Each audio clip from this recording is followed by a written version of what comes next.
오늘은 13번째 시간으로요. 배우고 확실한 일에 거하라는 제목으로 말씀을 같이 나눠볼까 합니다. 오늘의 주제는 디모데후서 3장 14절에서 17절입니다. 그러나 너는 배우고 확신한 일에 거하라. 너는 내가 누구에게서 배운 것을 알며 또 어려서부터 성경을 알았나니 성경은 등이 너로 하여금 그리스도 예수 안에 있는 믿음으로 말미암아 구원에 이르는 지혜가 있게 하느니라. 모든 성경은 하나님의 감동으로 된 것으로 교훈과 책망과 바르게 함과 의로 교육하기에 유익하니 이는 하나님의 사람으로 온전하게 하며 모든 선한 일을 행할 능력을 갖추게 하려 함이라. 아멘. 그래서 여기에 대제목에 나와있듯이 우리가 말씀을 듣고 이제 배우죠. 자라난단 말이죠. 근데 그 자라남으로써 그 과정에서 우리가 확신이 생기게 됩니다. 내가 하나님의 자녀이고 분명히 하나님은 살아계시고 주 예수 그리스도께서 우리의 구주시고 또 성령이 나와 이 세상 끝날, 내 인생의 끝날까지 함께 하신다는 것을 확신하게 되고 거기에서 벗어나거나 믿음을 저버리지 않게 된다는 것이죠. 근데 지금 이거 디모데한테 이거 보낸 서신인데 이거게 이제 성경을 네가 어려서부터 배웠고 이렇게 나오잖아요. 근데 이 당시 이제 디모데가 읽었던 것은 신약 성경은 없었을 때죠. 신약은 이제 이렇게 우리가 지금 뭐 구약 신약처럼 구별되어져 가지고 이렇게 나온 성경은 아니었어요. 그 후에 우리 사도들이 예수 그리스도의 행적을 기록함으로써 거기에 대해서 이제 우리가 신약 성경으로 편입된 것인데 이 디모데가 읽었던 성경이 구약이라고. 근데 여기 보면 이 구약을 읽어서 무엇을 알게 됐냐면 이 성경은 등이 너로 하여금 그리스도 예수 안에 있는 믿음으로 말미암아 구원에 이르는 지혜가 있게 하느니라. 이렇게 나와 있죠. 말씀드렸듯이 구약은 오실 예수님을 증거한 책인데 이 구약을 통해서 바울이 이 디모데에게 한 말은 디모데가 그 성경을 읽음으로써 구약에 예시된 언약 그대로 오신 분이 이 예수 그리스도인 것을 네가 안다는 것을 얘기하는 거였어요. 분명히 예수님은 하나님께서 창세기에 예언한 언약하신 여인의 후손으로 이 땅에 오신 분이었어요.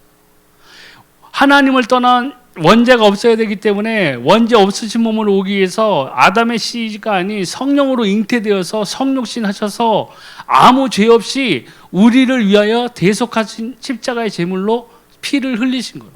그 피로 말미암아 우리는 죄 사함을 얻고 우리가 이 주 예수 그리스도를 주라 시인하고 고백했을 때에 우리의 신분이 하나님의 자녀가 되는 것이죠.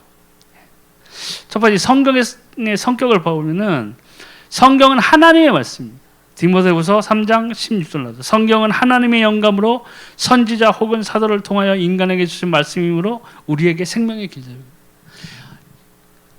베드로나 바울이나 이런 사람들이 이사야나 이런 사람들이 다니엘 이런 사람들이 다 자기 생각대로 쓴 것이 아니라는 얘기예요.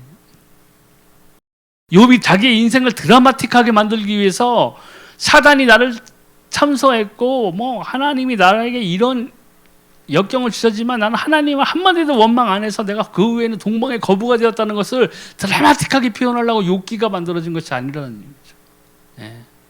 분명히 사실 그대로 하나님의 영감, 성령의 도움을 받아서 힘입어서 은혜를 받은 자들이 쓴 것이 성경이라는 것이죠. 이 성경은 또 예언서입니다. 계시록 1장 13절에 이 예언의 말씀을 읽는 자와 듣는 자와 그 가운데 기록한 것을 지키는 자는 복이 있나니 때가 가까움이라. 그리고 또 이사야서나 뭐 이런 것들이 다니엘서나 이런 것들이 곳곳에 모든 성경들이 앞일을 다 예언하고 있어요. 근데 그 예언의 중심이 뭐냐? 오실 그리스도가 오실 것이라는 것을 예언하는 책이라는 것이죠. 가장 중요한 것이었어요. 하나님의 언약의 가장 중심은 사도 바울, 베드로 순교당한 게 아니에요. 예수 그리스도가 모든 것의 중심이었어요. 왜요? 생명이 없으면 아무것도 우리가 되는 일이 없기 때문에 생명을 주시기 위해서 예수님께서 십자가에 달리신 것이 언약 그대로. 또 앞으로 일어날 사건들을 정확하게 예언할 게 이 말씀을 모르면 화를 입게 되는 것입니다. 그래서 성경은 예언서라는 것이 나오는 것이죠. 이것을 또 우리는 믿음으로 믿는 것이 아니라 우리는 알고 확신한 일에 배우고 확신한 일에 거하라고 했잖아요. 우리가 성경을 보면 이 성경의 말씀이 그냥 문자로서 해석되는 그런 말이 아니라 내 실생활에 있어서 이 말씀이 내게 응해지는 것을 우리가 느낄 수 있어요. 말씀을 붙잡고 기도하다 보면은. 그럴 때 비로소 우리가 하나님이 정말로 살아계시고 이 하나님의 말씀이 분명히 살아서 역사하신다는 것을 우리가 체험하게 되는 거죠. 이 체험이 말 그대로 신앙은요, 체험의 신앙이에요. 이 체험이 없으면 무슨 신비주의라든가 무슨 뭐 몸찌르르 떨고 나가 자빠지고 이런 게 아니라 하나님의 주신 말씀이 내 삶에서 응해지는 것을 봐야, 경험해야 정말 하나님이 나와 함께 보이지 아니하시는 하나님의 영이, 성령이 나와 함께 하시고 나와 동행하시는구나. 내가 정말 하나님의 자녀고 내가 주 예수 그리스도의 이름으로 기도하면 확실한 응답이 내게 응해지는구나 하는 것을 우리가 체험해야 된다는 것이죠. 또 성경은 영원한 약속입니다. 이사야 40장 8절에 물은 마르고 꽃은 시드나 우리 하나님의 말씀은 영원히 서리라 하라. 영영이 살아계신 하나님의 말씀입니다. 하나님께서 영원하시기 때문에 하나님의 약속인 성경도 거짓됨이 없고 영원합니다. 그리고 영원하고 동시에 분명히 이루어질 일들이라는 것이죠. 이제 우리는 말씀드렸듯이 요한계시록만 남았어요. 우리는 사도행전 이후와 요한계시록 그 사이를 지금 살고 있는, 어떻게 보면 말세지마를 우리가 몸소 겪을 수 있는 세대들이에요. 아닐 수도 있지만 바울 그 신약 시대에도 오실 예수님을 사모하면서 그날을 기다렸었어요. 그들은. 근데 우리는 그때보다 훨씬 더 예수님이 다시 오시는 그날이 가까운 세대에 살고 있는 우리들이에요. 또 세상이 돌아가는 형편을 보면 여러 가지 상황을 보고 정말 소돔과 고모라 때와 같이 동성애라든가 정말 하나님이 보시기에 가증한 일들이 지금 이 지구를 덮고 있어요. 이 세상을, 땅을 덮고 있다고요. 오히려 그것을 옹호하는 사람들이 생기고 이제 뭐 예수 그리스도 뭐 어쩌고 저쩌고 얘기하면은 통하지 않는 그런 세대가 지금 다가오고 있다고. 오늘 뭐 극동방송인가 이렇게 그러면서 오는데 어디 조사기관이 뭐 이렇게 조사했더니 2035년도인가에 우리나라 그 젊은 세대의 복음을 이어받을 세대들이, 교회에 남을 세대들이 3% 정도, 인구의 3% 정도밖에 안 될 것이라고 그렇게 뭐 조사한 그런 게 나왔다고 그러더라고요. 그것도 그 3% 미만이라는 것을 우리들이 예전에 세계 선교하러 나갔을 때 미전도 국가로 분류되는 기준이 인구의 3% 이상이 믿느냐 안 믿느냐로 따졌을 때요. 그러니까 이제 우리나라가 2035년에 이 조사대로 한 대로 우리가 이루어지면은 젊은 세대들은 교회에 남을 사람이 3%가 인구의 3%가 안 된다는 거예요. 말 그대로 이 세상 끝날에 예수님이 오실 때 뭐라고 그랬었어요? 내가 이 땅에 오실 때 내가 믿음을 보겠느냐 한 것이 점점 이루어지고 있는 거예요. 그렇게 어렵고 영적으로 어렵고 어두운 세대에 우리가 살고 있는 거예요. 물질적으로 문명적으로는 훨씬 발달되고 뭐 이 작은 이 핸드폰 하나로도 못하는 것이 없는 세대에 살고 있는 우리들인데, 영적으로 따져보니까는 이제 우리는 하나님으로 이런 물질적이고 문명적인 것에서는 환호하고 훨씬 가까운 세대가 됐고 문명의 이익과 편리를 누리는 시대가 되었는데, 하나님으로부터는 점점 멀어지는 세대가 되고, 하나님으로부터 점점 멀어지는 세대인데, 그 반대로는 하나님이 오실 그 날은 마지막 때는 점점 가까워지고 있다는 거죠. 우리가 잘 기억하고 우리가 우리 후대들에게, 우리의 자녀들에게 무엇을 주어야 하는지를 우리가 알아야 되겠죠. 이 말씀 외에는, 예수 그리스도의 생명 외에는 없다는 것입니다. 또 성경이 우리에게 주어진 방법을 보면 베드로후서 1장 21절에 예언은 언제든지 사람의 뜻으로 낸 것이 아니요 오직 성령의 감동하심을 받은 사람들이 하나님께 받아 말한 것입니다. 아멘. 그러니까 이 시편의 기자들이건 예언 그 이사야서건 모든 성경들이 다 성령의 감동받은 사람들이 쓴 거란 거예요. 이 신약도 마찬가지고 베드로가 베드로 전서 후서를 쓰고 이럴 때 자기의 생각대로 막 집어넣은 것이 아니라고요. 내가 이 표현을 하면은 옛날 내 후대들이 이거를 보고 감동을 받을까? 이런 식으로 해서 막 조작을 해가지고 한 것이 아니라는 거죠. 베드로가 어떤 사람이었습니까? 성령을 받기 전에는 3번 부인했지만 성령을 받은 후에는 부인하기는커녕 내가 이 일의 증인이다 하고 그 공회에 나가서 선포한 사람이에요. 자기가 죽을 줄 뻔히 알면서. 성령 받기 전에는 로마의 군사들도 아니고 예수님 그거 십자가 달리는 거 따라다니다가 여자들이 막 손가락질했잖아요. 그래서 한패다 내가 본 것 같다 했을 때 저주하고 막 그러잖아요. 로마의 군사들이 창칼로 위협한 건 아니었는데 그 도망가게 바빴다고요. 3번이나. 그런데 성령을 받고 난 후에는 베드로는 그런 사람이 아니었어요. 담대히 복음을 외치기 시작했어요. 자기 생명을 내건 사람이라고. 그것이 어떻게 이루어졌어요? 성령의 감동, 성령의 이 내주함, 성령의 교통, 성령의 인도하심을 받았기 때문에 그러한 사람들이 써내려간 것이 하나님의 뜻대로 써내려간 것이 성경이라는 얘기죠. 또 이 성경의 우월성을 보면 고린도전서 2장 13절에 우리가 이것을 말하거니와 사람의 지혜가 가르친 말로 아니하고 오직 성령께서 가르치신 것으로 하니 영적인 일은 영적인 것으로 분별하느니라. 아멘. 이 하나님의 영이 감동을 주셨기 때문에 결국에는 이 쓰여진 일들이 사람의 생각이 아니라는 거예요.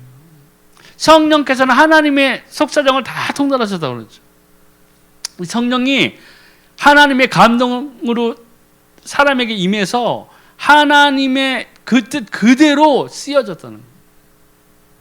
조금의 가감 없이.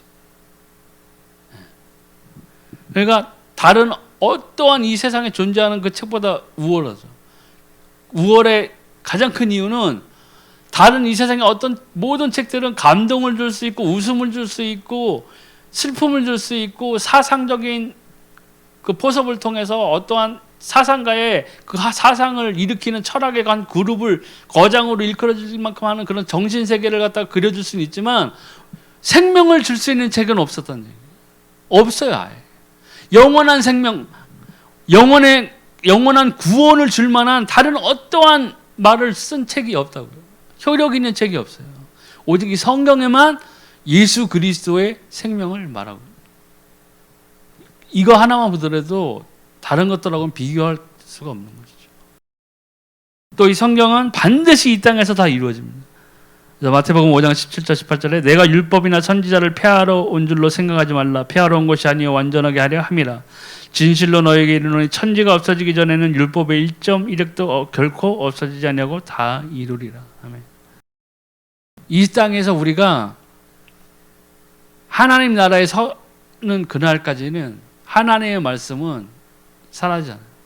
그리고 결국 마지막에 이 땅이 베드로가 사도가 얘기한 것처럼 이 땅이 뭐예요? 지구가 불살러지기 위해서 예비되었다.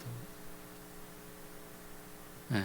말 그대로 이 불덩이 속에서 이제 나중에 이 지구가 불덩이로 변하게 되고 구원받지 못한 영혼들이 영원한 고통을 받게 되는 것이 이곳일 거예요.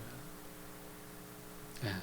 그러니까 미국말로 헬이라고 그러면은 뭐 지옥이라고는 하는데 잘 모르는데 어감이 우리가 한문으로 지옥은 다 명확하잖아요. 어떻게 보면 한자가 성경을 많이 표현했다고 어떤 또 그 분은 그 예전에 뭐 중국에서 다 나온 그 글자들이 뭐 노아의 홍수 때부터 해가지고 표현된 것이 숨겨져 있는 뜻들이 많다 해가지고 이렇게 나오는데 그 중에 하나가 제가 생각했던 지옥 같아요. 한문으로 지옥하면 너무나 명확하잖아요. 땅이에요. 이 안에 있다고.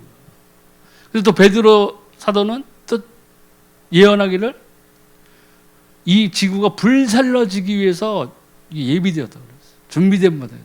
보관된 바 되었다. 네. 분명히 이것은 이루어질 일이고 우리 앞으로 다가올 일들인 것이에요. 네. 그리고 성경에 나온 이 말씀 모든 말씀들이 이 요한계시록이 분명히 이 땅에서도 이루어지게 됩니다. 믿지 아니하는 사람들에게는 너무나 무서운 일이지만 믿는 우리들에게는 주 예수 그리스도의 다시 오심은 소망이 돼요. 근데 소망이 돼야 되는데 중요한 건 뭐예요? 내가 준비되어 있어요. 내가 아무리 오지 말라 그래도 예수님은 다시 오세요. 이 땅에.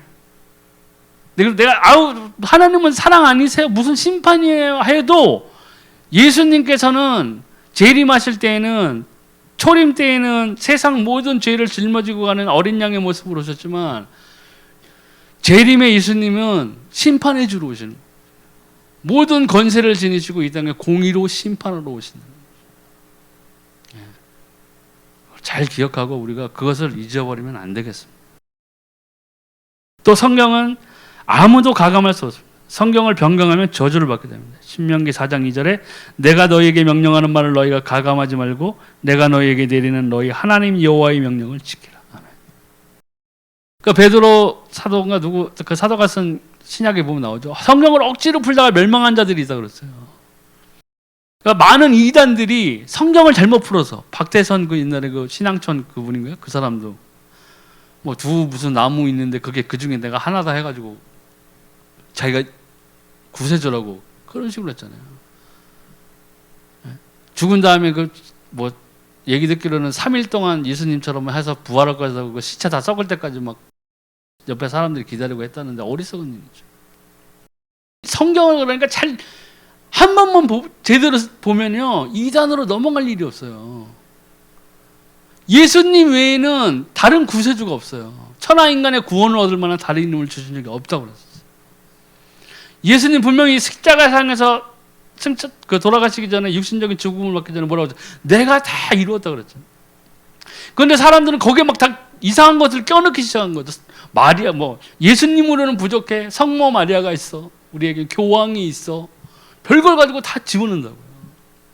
껴맞추기식을 한다고. 예수님이 뭐라고 했죠?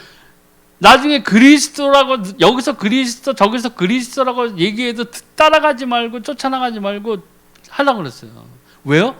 예수 그리스도 외에 나오는 그리스도는 뭐예요? 다 적그리스도들이라고.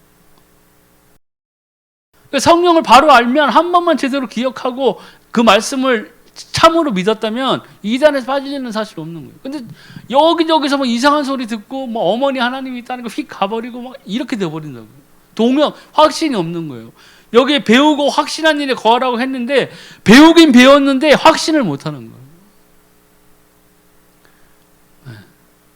교회에 앉아서 예배는 드리고 남들 찬송할 때 찬송하고 박수 칠 때 박수 치고 하는데 내 삶에서 예수 그리스도의 살아계심을 느끼지 못하는 거예요. 만나지 못하는 거예요. 너무 안타까운 일이죠. 예. 또 이 성경은 인생을 밝은 길로 인도하며 든든히 세우는 말씀입니다. 예. 시편 119편 105절을 보면 주의 말씀은 내 발의 등이요 내 길의 빛이니이다. 아멘. 발에 등이 있다고 생각해 보세요. 우리가 후레쉬 진짜 밝은 LED를 갖다가 발에 다고 어두운 길을 걸을 때 하면 앞에 찬이 잘 보이시겠죠. 그와 똑같은 거예요. 하나님의 말씀이 내게 있어야 내 앞에서 행해지는 일들을 말씀으로 비추어 봐야 되는 거예요. 내게 이득을 줄 만한 일이 큰 게 하나 있는데 이 일이 하나님 말씀에 반하는가 반하지 않는가를 봐야 되는 거예요. 근데 하나님이 분명히 정직하게 살고 하라는데 이거를 하려면 남을 한 200명을 속여야 돼. 다단계야. 근데 돈은 많이 번대. 어떻게 해야 되겠어요? 하지 말아야죠. 그래서 머릿속에는 사단이 이상한 용기를 준다고요. 이거 한 번만 하면 11조 확 할 수 있는데 하나님 모든 것이 합력하여 선을 이루게. 사단이 그 말을 확 던져준다고요. 그렇지, 모든 것이 합력하여 선을 이루는 법이지. 아멘. 그렇게 한다고요. 많은 사람들이 그렇게 하고 있어요. 많은 경우에. 그러니까는 자기 좋은 대로 하나님의 말씀을 막 갖다 붙여버린다고요. 삶이 어떻게 돼요? 나중에 피폐해져요. 엉망이 돼요. 넘어질 수밖에 없는 거예요. 눈이 말하지만 사단은요 가장 결정적일 때 쓰러뜨려요. 잘 되는 것처럼 보여도 확 마지막 때에 가장 중요한 순간에 그 사람을 넘어뜨려 버린다. 모든 다른 믿는 사람들에게 뭐가 돼요? 덕이 안 되게끔, 세상 사람들이 보기에 덕이 안 되게끔 그 사람의 처지를 망하게. 왜? 사단이 하는 일이 뭐예요? 그 영혼을 멸망시키러 온 거예요.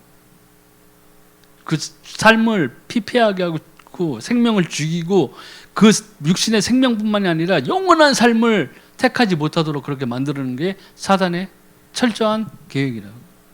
그것을 막을 수 있는 것이 이 말씀인데 우리가 이 말씀을 제대로 알지 못한다면은, 그리고 내 모든 일들, 닥치는 환경, 사람들 이런 것에서 하나님이 나에게 원하시는 말씀, 이 만남이 정말 하나님이 내게 주시는 만남인가, 그거를 고민하지 않고 내 마음대로 의사결정을 해서 한다면 계속 애굽으로 가는 거예요. 광야를 계속 돌게 돼 있어요. 광야를 계속 돌게 돼 있는 거예요. 그러다 어쩌다 하나님 굶어 죽을까봐 메추라기 하나 던져주면 할렐루야 아멘 하고, 또 그러다 또 불뱀에 물리고 막 또 난리치고 죽겠어요, 살려줘요, 물 없어요, 빨리 반석을 지팡이로 두드리길 모세를 나에게 주세요, 막 이러고 앉아있다고요. 굉장히 불행해지는 거예요. 말씀이 떠나가는 거예요. 하나님의 말씀으로 비춰봐야 돼요. 내 삶의 모든 영역에서. 그러면 뭐가 있어야 돼요? 내게 말씀이 있어야 되잖아요. 내게 말씀이 없는데 무슨 말씀으로 우리가 우리 삶에 있는 내 다가올 모든 영역에 있는 만남이라든가 사업이라든가 직장에서의 나의 일이라든가 이런 모든 것들을 어떻게 비춰볼 수 있겠어요? 그래서 성경이 우리에게는 정말 말씀은 소중한 것입니다. 예.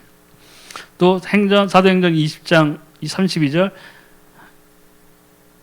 내가 여러분을 주와 및 그 은혜의 말씀에 부탁하노니 그 말씀이 여러분을 능히 든든히 세우사 거룩하게 하심을 입은 모든 자 가운데 기업 있게 하시리라. 아멘. 이 말씀은 여기 나타나서 우리를 든든히 세운다고 그랬잖아요. 왜냐하면 하나님의 말씀은 살아있기 때문에 그런 거예요. 운동력이 있고 좌우에 나선 그 어떤 것보다 날카롭다고 그러셨어요. 영과 홍감이 관절과 골수를 찔러 쪼개기까지. 그렇기 때문에 우리가 말씀을 들었을 때 치유되는 거예요. 예수님께서 말씀을 선포하셨을 때 막 때리고 막 안찰하고 누구 어떤 사람들, 이상한 사람들 병자들 데려다가 막 발로 밟고 그래 죽이고 그러잖아요. 그러니까 사람들 뉴스에서 보면 아이고 저놈의 개독교 이렇게 소리 듣는 거예요. 언제 예수님 발로 밟았어요? 말씀을 선포했잖아요. 그게 예수님이니까 그랬죠. 아니에요. 베드로는 말씀으로 했잖아요. 성전 미문에 있는 안전망 막 때렸어요. 요한 팔 다리 다 붙잡아. 안전뱅이면 8대는 맞아야 돼. 이게 아니잖아. 내게 있는 것으로 내게 주노니 나사렛 예수 그리스도 이름으로 일어나 걸어. 언약을 선포했다. 그리스도, 주 예수가 그리스도 되심을 선포한 거예요. 그랬더니 뭐예요? 싹 풀렸어요. 그 문제가 해결됐다고요. 네. 말씀으로. 근데 이 말씀이 어디에 있어요? 이 성경에 있다는 거예요. 성경 외에서 우리가 어디서 이 하나님이 살아계신 하나님의 말씀을 우리가 얻을 수 있겠어요? 그걸 어떻게 체험할 수 있겠어요? 중요하다는 것이죠. 또 성경은 하나님의 뜻을 발견하게 하고 사단의 권세를 이기는 무기가 됩니다. 그래서 마태복음 4장 4절 7절 10절에 예수께서 대답하여 이르시되 기록되었을 때 사람이 떡으로만 살 것이 아니요 하나님의 입으로부터 나오는 모든 말씀으로 살 것이라 하였느니라 하시니, 예수께서 이르시되 또 기록되었을 때 주 너희 하나님을 시험하지 말라 하였느니라 하시니, 이에 예수께서 말씀하시되 사단아 물러가라 기록되었을 때 주 너희 하나님께 경배하고 다만 그를 섬기라 하였느니라. 아멘. 예수님께서 광야로 이제 40일 금식을 끝내서 갔을 때 사단이 예수님을 유혹했어요. 그럴듯하게. 근데 예수님이 하나님의 말씀으로 받아치셨어요. 사단 너 이제 끝. 너 지옥 가. 이게 아니라, 왜냐하면 예수님은 하나님의 모든 뜻에 순종하셨잖아요. 그때 사단의 끝이 아니라는 걸 예수님 너무나 잘 아시고 계시고, 이 요한계시록 그 마지막 무적행에 들어갈 때까지는 사단의 때라고요. 그러니까 예수님은 하나님의 말씀으로 반격하는 거예요. 근데 사단이 그 말씀에 반해서 어떠한 것을 내놓지 못했어요. 물러갔다고. 3번 시험 끝에. 그러니까 우리에게 주신 이 말씀은 너무 대단한 거예요. 공중권자 잡은 이 사단 마귀들도 이 하나님의 말씀으로 우리가 맞받아 쳤을 때에는 꼼짝 못 하겠네요. 내가 무서워서가 아니라, 내가 능력이 있어서가 아니라 하나님의 말씀을 반할 수가 없는 거예요. 이 세상 어떠한 것도 이 하나님의 말씀을 넘어설 수 있는 것이 없는 거예요. 그렇기 때문에 이 말씀이 살아있고 능력이 있는 거예요. 예. 그래서 말씀으로 선포할 때 사람들이 치유되고 영적인 자유를 얻게 되는 거예요. 사단의 권세에서 끊어져 가지고 주 예수 그리스도를 영접하게 되고 주 예수 그리스도를 영접함으로 생명의 성령의 법이 죄와 사망의 법에서 너희를 뭐예요? 로마서에 나와있죠. 해방하였다 그랬어요. 그것을 느끼는 거예요. 그것을 진짜 비로소 우리가 느끼고 기뻐할 때 말씀이 다른 말씀이 응한 것을 느껴지는 거예요. 수고하고 무거운 짐진 자들아 다 내게로 오라. 내가 너희를 쉬게 하리라. 이게 이루어졌다는 것을 알게 되는 거예요. 근데 이거 앞전을 모르고 수고하고 무거운 짐진 자들아 다 내게로 오라. 내가 너희를 쉬게 하리라니까 세상에 온갖 부채 막 그걸 찌들린 그런 걸 가져와 가지고 뭐 두꺼봐 헌집 줄게 새집 다오처럼 예수님 내 집 여기 부채 여기 1억 났어요. 이제 금은보화로 2억 주세요. 이거를 같이 하는 거. 딜을 막 하려고 그러거든요. 그럼 되겠어요? 안 된다고요. 먼저 이 자유함을 얻고 생명을 얻어야 돼요. 생명을 얻은 다음에 하나님의 그 자녀가 됐을 때에 이제 하나님께서는 내 삶에 직접적으로 관여하시고 통치하시는 하나님이 비로소 되는 거라고요. 내가 고백지 아니하고 있을 때는 어떤 자녀였어요? 본질상 진노이잖아요. 영적으로. 공중권세 잡은 사단에게 휘둘리고 있는 저주, 팔자, 운명, 사주 이런 거에 빠져가지고 움직이지도 못하고 이사하는 것도 내 맘대로 못하고 냉장고에 부적 안 붙이면 우유 먹다가 목에 걸려 죽을까 봐 벌벌벌벌 떠는 사람들이라고요. 그런 사람들이 숱하게 많아요. 창피해서 말은 안 하는데 1,000,000원짜리 무슨 뭐 명품백 안에 뭐 빨간색으로 뭐 도장 인주처럼 찍어가지고 부적만 갖다 넣는다고요. 남편 출근할 때 빤스 안에다가 막 꼬매잖아요. 뭐 영화도 보면 그런 거 나오잖아요. 왜 안 그러면 불안해서 못 사는 거예요. 왜 불안해요? 영적으로 아는 거예요. 불안한 거라고요. 사람들이 죽을 때 보통 왜 두려워하면서 죽겠어요? 어디로 갈지 몰라서 그래요. 죽으면 내가 이 눈을 감으면 내가 어디로 갈까? 사단은 너무나 잘 알고 있죠. 그러니까는 막 극락도 만들어 놓고 막 착한 일 많이 하면 뭐가 되고 뭐 테러에서 죽으면 뭐 이슬람은 뭐 천국에서 영원히 7명의 미녀들과 뭐 영원히 살게 된다고 뭐 이상한 것들을 다 심어놨다. 그 사람들이 엉뚱한 용기를 갖는 거예요. 그렇구나. 이 한 몸 희생하면 별 생각을 다 하고 사는 거예요. 근데 우리 믿는 사람들은요, 우리는 확실히 알고 있어야 되고 우리가 그 확신에서 무너지면 안 되는 거예요. 불안해야 돼요. 성경대로라면 우리 어디로 가요? 하나님의 나라로 가는 거예요. 내 공로로요? 아니죠.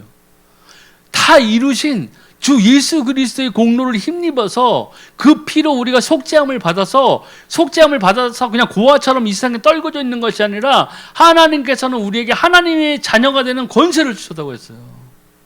영접하는 자 곧 그 이름을 믿는 자들에게는 하나님의 자녀가 되는 권세를 주셨어요.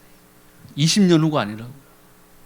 너 하는 거 봐서 너 교회 일단 3년 주일 성수 오케이? 11조 안 하면 그냥 그 자리에서 그냥 박살이야. 이렇게 안 했다고. 그렇게 따졌으면 지금 우리 교회 한국의 교회 한 3분의 1은 최소한 벌써 다 어디로 갔을 거예요. 저를 표함해서. 그렇지 않다고. 근데 우리는 자꾸 우리의 생각으로 풀죠. 우리가 아는 지식으로 하나님을 생각하고 우리가 아는 분량만큼의 하나님을 갖다가 우리가 생각한다고. 하나님은 인간의 힘으로는 될 수 없다는 것을 이미 창세기 때 하셨어요. 아담과 하와 단둘이 있을 때 하셨다고요. 그들이 선악과를 먹고 하나님이 지키신 언약을 떠나서 에덴 동산에서 쫓아내시면서 하나님은 저주만의 순간에 뭘 줬어요? 여인의 후손이 오실 거라는 구원의 언약을 주시고 그 언약을 위해서 이 세계 역사를 운행해 오신 거예요. 지금까지도. 네. 그러니까 진짜 그런 것을 기억해야 되고 또 체험해야 돼요. 누려야 된다는 거예요. 그게 임마누엘 하나님이에요. 네. 하나님과 동행한다고 그랬어요. 임마누엘의 복이라고. 그것이 있어야 이게 임마누엘의 복이 내게 임한 것이라. 세상에 무엇으로 이 사단의 권세를 무너뜨릴 수 있겠어요? 하나님의 말씀. 예수 그리스도가 이 땅에 오신 것이 뭐라고 그랬어요? 마귀의 일을 멸하러 하시리라. 왜 마귀의 일을 멸하러 하셨어요? 근데 마귀는 지금 있잖아요. 사단은 아직 있어요. 무적행에 들어가기까지. 근데 마귀의 일을 멸한 것이 뭐예요? 마귀의 권세에 빠져서 공중권세 잡은 자 중에서 종로로 사던 우리들을 생명을 주시기 위해서 오신 거예요. 우리가 이 주 예수를 주라 시인하면은 우리의 영적 신분이 바로 하나님의 자녀로 옮겨지는 거예요. 권세를 얻는 거예요.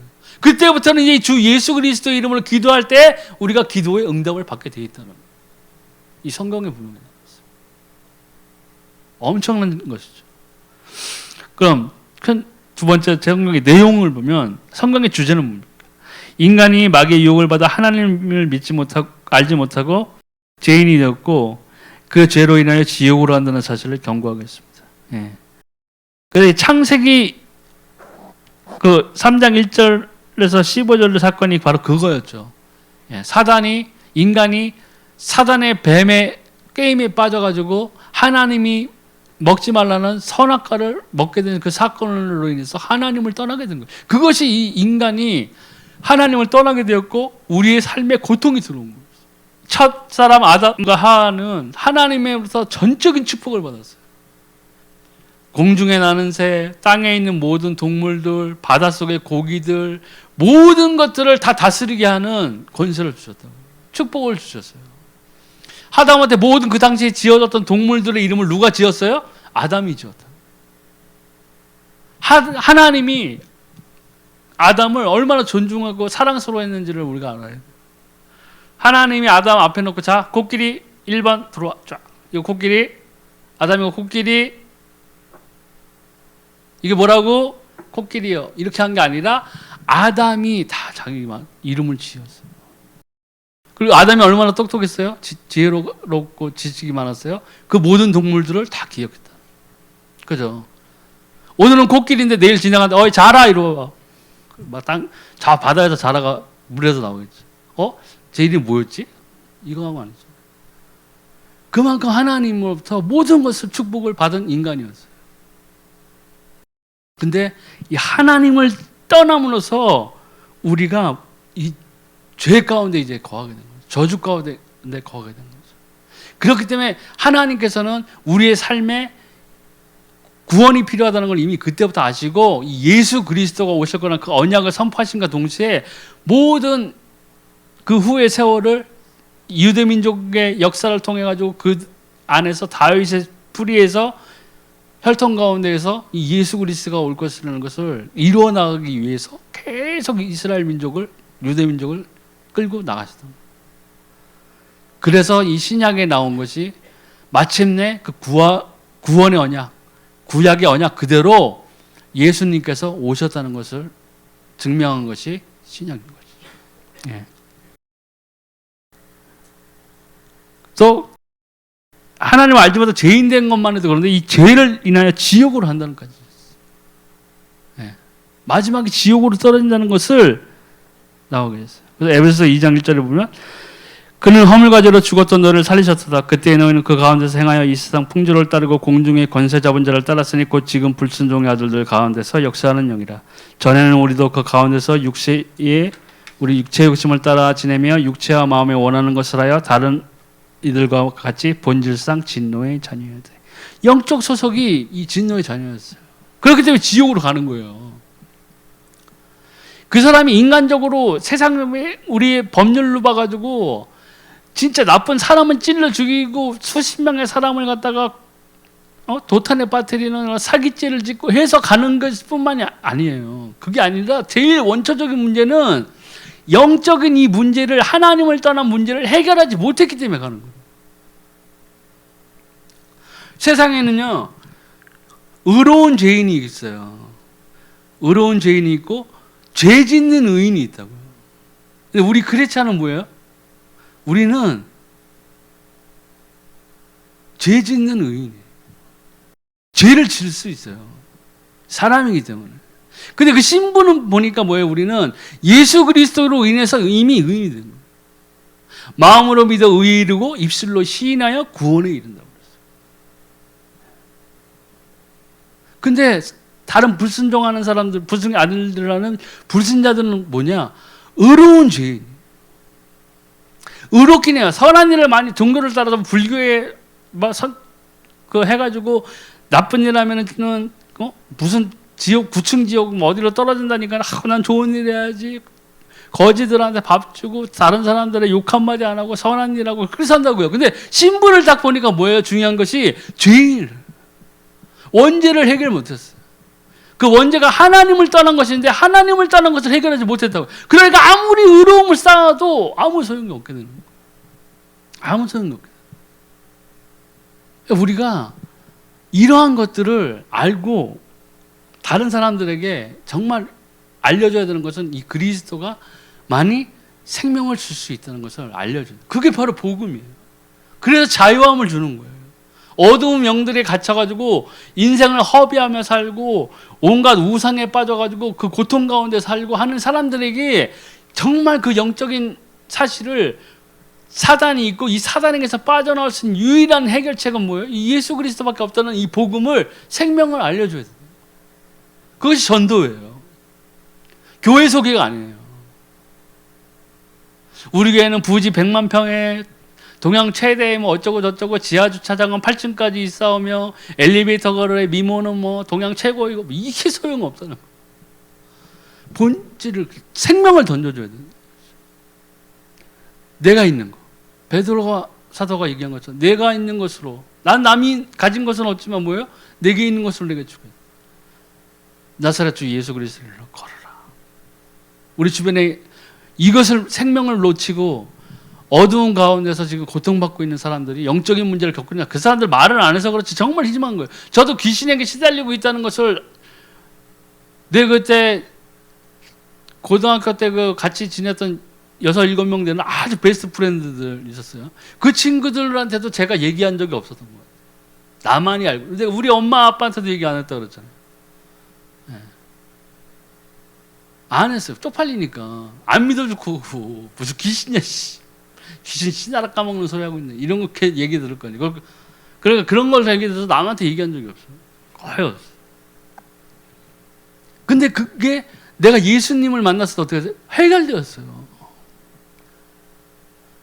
남들은 모르고 있었지만 내 삶에서 계속 나를 괴롭혀던 영적인 문제가 성경에서 나온 그대로 마귀의 일, 그때서야 이 마귀의 일을 멸하러 오신 것이다 하는 것이 나에게 더 가졌어요. 그리스도의 세 가지 직분 중에 선지자의 직분, 하나님께로 이르는 길로 선포하러 오신 선지자의 직분이시고 한 번에 대속하신 것 피 흘리심으로 해서 우리의 모든 죄를 사하신 대제사장의 직분으로 오셨고 마귀의 일을 멸하러 오신 왕으로 오신 그 그리스도의 직분이 비로소 내 삶에 응한 거예요. 아, 그렇구나. 주 예수가 그리스도 되셨습니다. 우리가 주는 그리스도시여 살아계신 하나님이 아들이십니다라는 그 베드로의 고백이요. 그 베드로가 그냥 한 게 아니라는 거예요. 베드로는 그 고백 속에 이것들을 담고 있었어요. 그 진실한 고백을 알고 있었어요. 왜요? 예수님이 인정하셨잖아요. 바야나 시몬아 뭐요? 내가 복이 있다. 그 복이 뭐예요? 네가 교황의 시초다. 이게 아니잖아요. 생명을 가지고 네가 안 하고. 근데 예수님께서 그 뒤에 더 확실하게 해주겠죠. 이를 너로 알게 하신 이는 혈과 육이 아니요 하늘에 계신 내 아버지십니다. 네. 그 고백처럼 지금 우리가 예수님 앞에서 예수님이 나에게 물어보시는 거예요. 범사가 너는 나를 누구로 아느냐? 대기독교 대한성서 우리 담임 목사님이 인정하시는 주님이십니다. 정답이에요. 오답 삐. 내 삶에 있는 모든 부채를 해결해 주시는 대은행장이십니다. 이왕이면 달러로 주세요. 이게 아니죠. 그리스도 생명을 주기 위해서 사단의 권세를 박살내고 그 권세 아래서 신음하고 고통받을 수밖에 없는 우리의 이 정말 인생을 하나님께서는 생명을 주시기 위해서 오신 그분이라고. 하나님의 아들 주 예수 그리스도시라. 그러니까 우리가 주 예수 그리스도 이름을 기도합니다. 이게 허투루 그냥 하는 말. 우리가 기도할 때 우리가 주 예수 그리스도 이름으로 기도합니다 하면요 주변에 있는 악한 영들 떠나게 돼 있어요. 경악을 하려고. 예수님 보고 있던 그 귀신 들린 자의 귀신이 뭐라고 해서 아니 지금 때가 내가 망할 때가 아닌데 예수님 왜 오셨어요? 왜 우리를 괴롭게 하세요? 막 이렇게 얘기했잖아요. 왜냐하면 귀신도 앓는다고 그랬잖아요. 너희가 하나님을 믿느냐 잘하였다. 귀신도 믿거든 다 했어. 근데 우리는 막 하나님 알면 떨어야 돼. 그만 주세요 제발 저를. 아니잖아요. 기뻐해야 돼요. 왜 기뻐요? 우리 생명이 있어요. 이 주 예수 그리스도를 통해서 받은 영원한 생명이 있다. 그 영원한 생명의 인을 치기 위해서 성령께서 내 안에 거하고 계시다. 흔들 수가 없는 거죠. 또 죄 가운데 있는 인간에게 오실 메시아 예수 그리스도를 믿어 구원을 믿게 되는 약속입니다. 그래서 아까 얘기한 거와 마찬가지로 너희 조상 아브라함은 나이 때 올 것을 즐거워하다가 보고 기뻐해. 예수님 그때도 계셨어요. 그 언약의 성취라는 얘기예요. 구약에 있는 많은 예언한 부분들이 그리스도를 예언한 부분들이 비로소 성취된 거라고. 구원의 메시아로 오신 거예요. 이 언약을 이루기 위해서 오신 분이라고. 이 구약에 400개 이상 약속된 메시아가 이 땅에 오셨다는 증거가 바로 신약 성경입니다.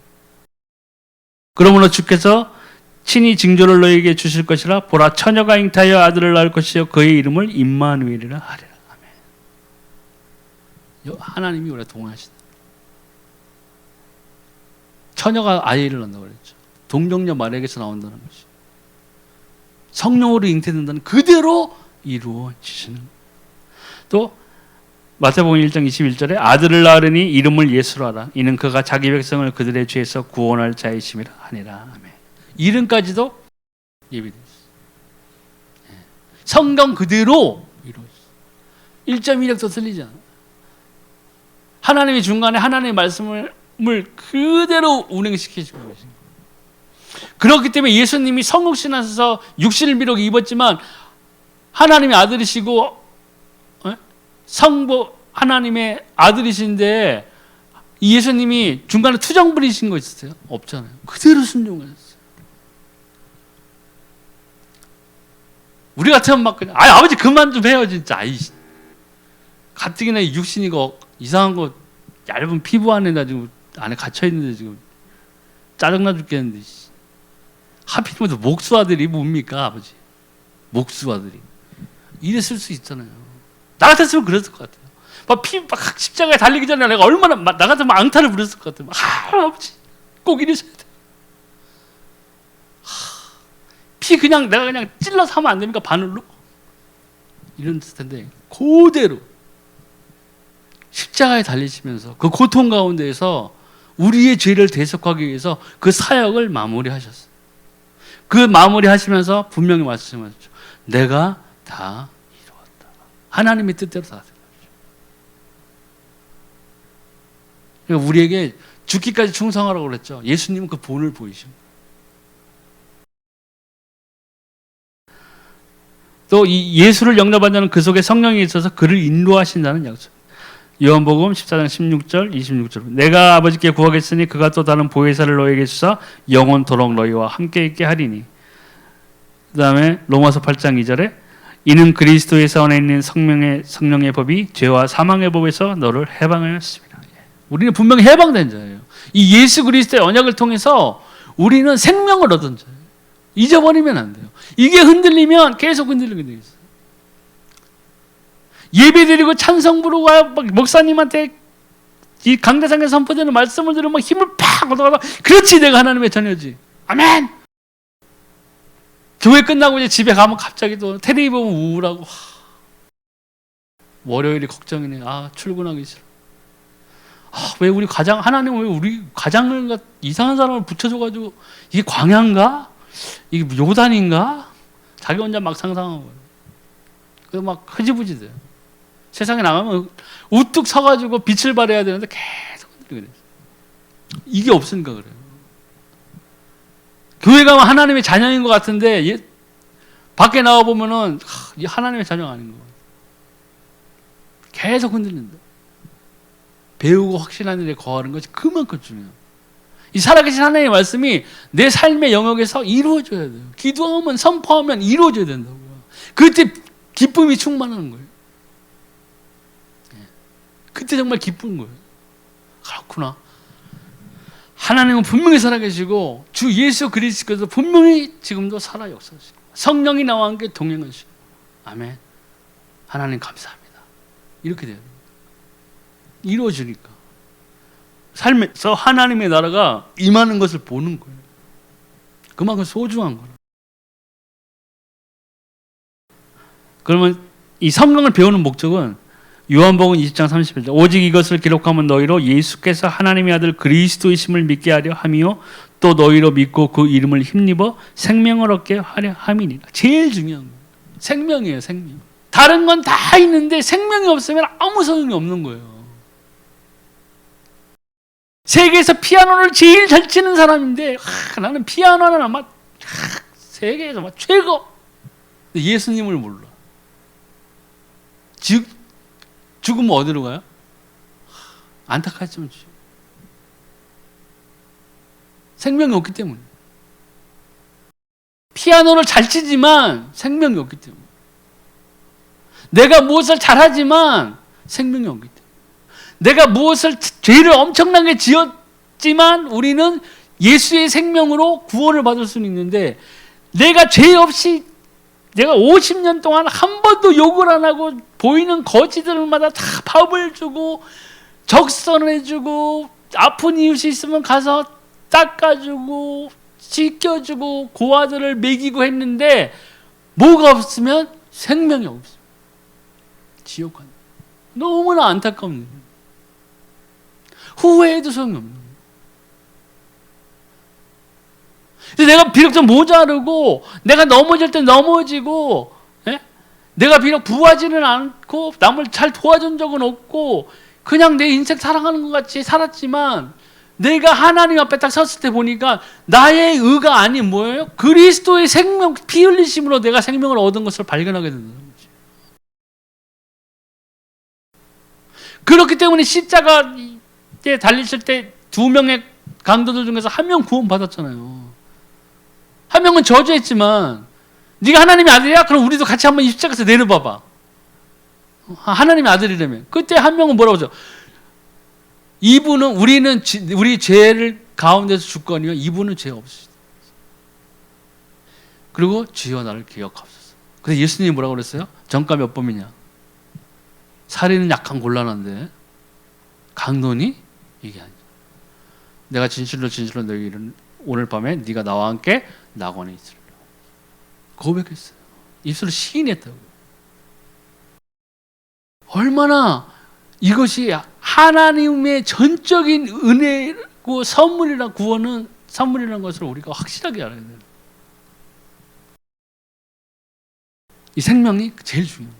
로마서 15장 4절 무엇이든지 전에 기록된 바는 우리의 교훈을 위하여 기록된 것이니 우리로 하여금 인내로 또는 성령의 위로로 소망을 가지게 하려 함이니라. 그래서 이 성경을 통해서 우리는 소망을 세상에 TV 드라마만 봐도 감동을 얻는 게 많잖아요. 저는 가끔가다 다큐멘터리 이런 거 보면 나이가 들어서 그런가 예전에 눈물이 한 방울도 없었는데 막 눈물이 찔끔 나올 때가 있더라고요. 그 뭐죠 그거? 다큐멘터리도 그렇지만 그 뭐 사연 있는 그런 거, 뭐 인간극장 뭐 이런 거. 네. 심지어 뭐 다문화 고부 열전인가? 뭐 베트남에서 막 뭐 이런 데서 시집온 며느리와 고부 간의 갈등 뭐 이런 거. 거기다 또 다른 것도 있어요. 뭐 저 베트남 캄보디아에 있는 가족이 뭐 여기 한국에서 일하는 외국인 노동자 아빠를 찾으러 오는 뭐 그런 거. 그 아빠 막 만나가지고 기뻐하는 그런 모습을 보면 눈물이 나면서 무슨 생각이 드냐면 정말 하나님 만났어. 내가 예수 그리스도 만났을 때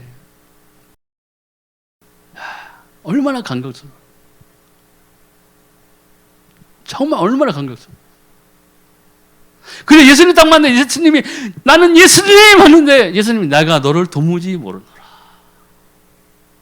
어떻게 되겠어요? 그냥 커기면 다행인데 지옥 가는 거예요. 교회에 앉아서 종교 생활하는 사람들은 굉장히 진짜 불행한 거예요. 교회에 앉아있으면 다 구원받는다고 생각하는 사람들이 있어요. 구원 받으셨습니까? 저는 우리 교회가 성도가 한 2만 명 되는데 지금 무슨 말씀하고 있어요? 교회에 속해서 천국 가는 거예요? 아니. 내가 철저하게 내가 먼저 하나님 만나야 돼요. 내가 하나님과 만나서 예수 그리스도 한 구원을 받아야 그게 구원이, 내가 받은 구원인 거예요. 우리 아빠 장로님인데요? 택도 없는 소리야. 우리 엄마 권사 교회 여전도 회장인데 택도 없는 소리야. 내가 만난 하나님이 있어요. 성경에 구약이나 이런 데 나온 모든 사람들이 뭐예요? 공통점이 있어요. 모델로 선 사람들은 하나님을 만나서 하나님과 동행한 사람들. 구약시대에 보면. 그죠? 그리고 신약에 보면 그 사도들의 특징이 뭐예요? 다 하나님 만난 사람이에요. 하나님의 증인들이라고요. 예수님께서 승천하실 때 오직 성령이 임하시면 너희가 권능을 받아 뭐요? 예루살렘과 유다 사마리아 땅끝까지 이르러 내 증인이 되리라. 증인이 뭐다? 본 사람들이라고요. 겪은 사람들이란 말이에요. 들은 사람이 아니라고요. 예수님 얘기 들었습니다. 종로 3가역을 지나는데 어떤 전도사님이 예수는 그리스도라고 외치는 것을 8월 31일 2시 13분에 들었습니다. 예수님, 저 들었어요. 그게 뭐예요? 아니, 내가 만난 하나님, 내가 만난 예수님, 나와 동행하시는 성령님, 이 경험이, 이 체험이 계속해야 돼요, 나랑. 어떤 사람은 믿는 다음에 떨어져 나가는 사람들도 있다고요. 하나님은 나를 사랑하셔. 그리고 예배 죽어도 안 드려. 내가 아는 사람, 형님 중에 그런 분이 있어요. 야, 나는 하나님이 나 얼마나 사랑하시는데 근데 형님 왜 예배 안 드려요? 하나님이 나를 사랑한다니까. 예배를 드리세요. 그렇지 않아도 하나님은 나를 사랑하셔. 자기 체면에 계속 거는 거야. 내가 봤을 때. 하나님 사랑하는데 왜 예배를 안 드려? 그리고 얘기를 잘 들어보면 재밌는 얘기죠. 내가 하나님을 사랑한다는 말이 아니잖아요. 하나님 나를 얼마나 사랑하는데. 하나님 누구나 사랑하세요. 이 세상을 그렇게 사랑하셔서 독생자 예수 그리스도를 주셨다고 했어요. 나만 사랑하는 게 아니라고요. 모든 이 세상을 사랑하세요. 왜요? 그 사랑이 희생이기 때문이에요. 희생 없는 사랑이 있어요? 어머니의 사랑이 왜 위대해요? 어머니 모든 걸 희생하잖아요. 일부 나쁜 사람들도 있지만 뭐 양녀 때려 죽이고 요새 막 세상이 시끄러우니까 뭐 그런 사람들도 있죠. 근데 그런 걸 가지고 또 대다수의 엄마가 다 그렇다고 얘기하면 어떡하게 되겠어요? 말이 안 되잖아요. 내가 아는 내 어머니는 안 그랬어요. 자신의 인생을 철저하게 희생했다고요. 희생했기 때문에 그 사랑이 위대한 거예요. 하나님의 사랑이 왜 위대하세요? 하나님이 다 그냥 없애버리면 그만인데 하나님은 그 하나님이 처음에 아담과 하와가 하나님을 떠났을 때 범죄했을 때 그때 여인의 후손이 올 거는 그 언약을 위해서 이 역사를 운행해 나가고 있었고 아무 죄 없는 예수님을 성육신하게 하셔서 말씀이 육신을 입고 이 땅에 오셔가지고 아무 죄 없이 조롱받고 구속당하고 책질질당하고 십자가에 못 박혀서 피 흘리기까지 하셨다는 거예요. 그 희생을 하셨다는 거예요. 내가 세상을 이처럼 사랑하사 독생자를 주었으니 그리고 하나님께서는 그 사랑을 확증하셨다고 그랬어요. 이 세상에 대한 하나님 자기에 대한 사랑. 네. 잘 생각하셔야 돼요. 또 고린도전서 10장 10절 그들에게 일어난 이런 일은 본보기가 되고 또한 말세를 떠나 만난 우리를 깨우치기 위하여 기록되었다. 우리가 성경을 계속 얘기하면은 읽다 보면은 같은 구절인데도 다른 뜻으로 우리가 나에게 다가오는 것이 있다고. 자꾸 우리를 깨우친다고요. 그게 어떻게 깨우쳐주는 거예요? 내 안에 성령께서 계시다는 증거예요. 가르친다고 그랬죠, 우리를. 우리가 이미 받은 그 말씀을 우리가 기억하고 읽을 때 성령님께서는 내 형편을, 지금의 나의 형편을 너무나 잘 아시기 때문에 그 말씀이 다른 각도로 다른 방향을 나에게 제시해 주는 거예요. 그런데 민감해져요. 그럴 때, 야, 이 구절이 이렇게 다가온 적이 없어. 이걸 누가 나한테 그렇게 보여지게 하고 들려지게 하느냐? 성령께서 하시는 거라고요. 왜요? 여기 말씀을 만나 우리를 깨우치게 하길 바라요. 우리를 항상 깨우치게 돼 있어요. 또 성경을 깨닫는 방법은 시편 119편 11절에 내가 주께 범죄하지 아니하려 하여 주의 말씀을 내 마음에 두었나이다. 아멘. 주의 말씀이 내게 있으면은요, 첫 번째로 범죄하지 않아야 돼요. 하나님이 싫어하는 가증한 일들에서 떠나야 되는 거지. 하나님 죄를 싫어하신다고 그랬잖아요. 그러니까 우리가 같은 죄를 계속 반복해서 지면서 하나님 앞에서 기도해서 기도응답을 받는다는 것은 이건 어불성설이에요. 어불성설. 말도 안 되는 얘기예요. 그러면서 자기 기도응답 못 받았다고 하나님한테 신경질 내고 목사님한테 신경질 내고 사모님한테 신경질 내서 뭐 어떻게 하겠다는 거예요. 더 깊은 수렁으로 빠져드는 거지. 네. 반대로 여기에 나오는 말씀들을 보면요, 주의 말씀이 내게 있다면 범죄함이나 죄 가운데서 떠나게 돼 있다. 내가 잘못된 걸 들었을 때 성령께서, 내 안에 계신 성령께서 내가 갖고 있는 그 말씀 가운데 하나를 싹 보여주시는 거예요. 생각나게 하시는 거예요. 그렇지. 하나님이 이런 상황에서 이런 것은 내가 하나님의 말씀에 비춰봤을 때 이것은 부끄러운 일이다. 안 되겠다. 이 길로 가서는 안 되겠다. 이 일을 하면 안 되겠다. 이게 세워지는 거예요. 그렇게 할수록 뭐예요? 성령의 소욕에 민감해지는 거예요. 그리고 성령의 소욕에 민감해질수록 죄에서 떠나는 거예요. 죄에서 떠나면서 성령의 소욕이 커질수록 누구와 더 가까워지는 거예요? 하나님과 더 가까워지는 거예요. 그러면 이제 하나님께서 나의 인생에 개입되는 그 시간이, 손길들이 점점 많아지는 거예요. 그것이 됐을 때 구약의 요셉이나 형통했던 사람들의 주변의 사람들이 하나님이 너와 함께 하시는구나 라고 할 수 있는 거예요. 5톤짜리 십자가 목걸이를 목에, 팔찌에, 발찌에, 허리띠에, 머리에, 모자에 다 꽂고 다녀서 와, 하나님이 너와 함께 하시는구나 라는 게 있었어요? 없잖아요. 그런 게 어디 있어요. 근데 구약시대나 신약시대나 하나님이 너와 함께 하시는구나 했던 사람들이 삶이 이런 거였다고요. 믿지 아니하는 사람들조차 그 사람을 보면은 느껴지는 거예요. 네가 믿는 하나님이 정말 살아계시는구나. 왜? 어떻게 알았어요? 요셉이 뭐 머리에 쓰여 있었어요? 여호와, 야훼 이렇게 써 있었어요? 아니잖아요. 그 사람의 행동을 본 거예요. 형통해지는 일을 본 거예요. 네가 맨날 여호와 하나님이 살아계시다, 살아계시다, 살아계시다 하고 우리가 주변 사람들에게 예수 그리스도의 얘기를 계속 듣고 살아갔을 때 우리의 삶을, 모습을 보고 그 사람들은 뭘 어떻게 평가해요? 에이, 개덕교 이러든가. 왜요? 내가 개처럼 행동했으니까. 남들한테 싸가지 없게 행동하고 욕심 부리고 빼앗고 거짓말하고 훔치고 이렇게 살았으니까 개덕교 소리 듣는 거예요. 왜? 내가 집사라고는 다 얘기해놨으니까.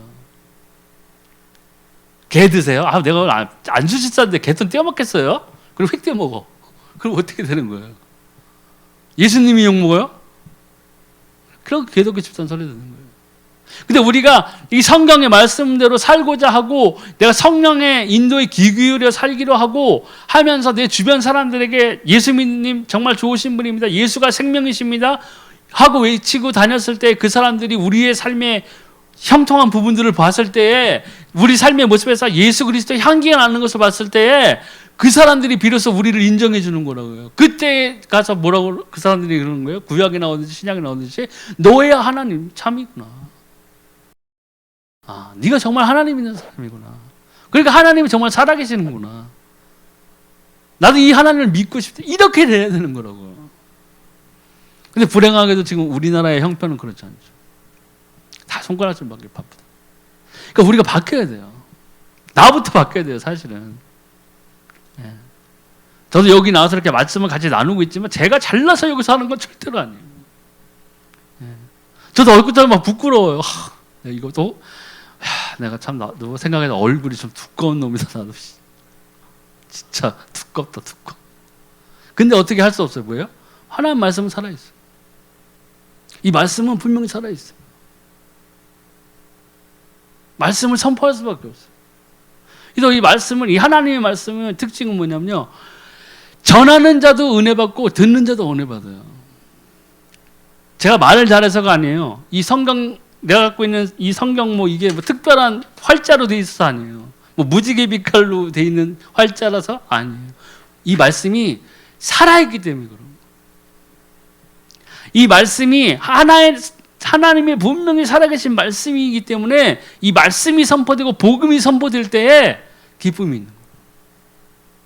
기쁠 수밖에 없는 거예요. 생명이기 때문에. 그래서 오늘은 여기까지 말씀을 나누겠습니다.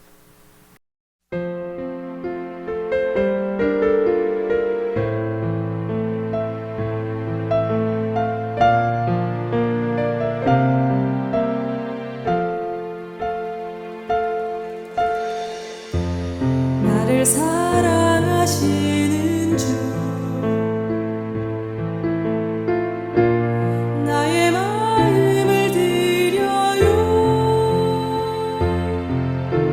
사랑으로 영광으로 주님의 긍휼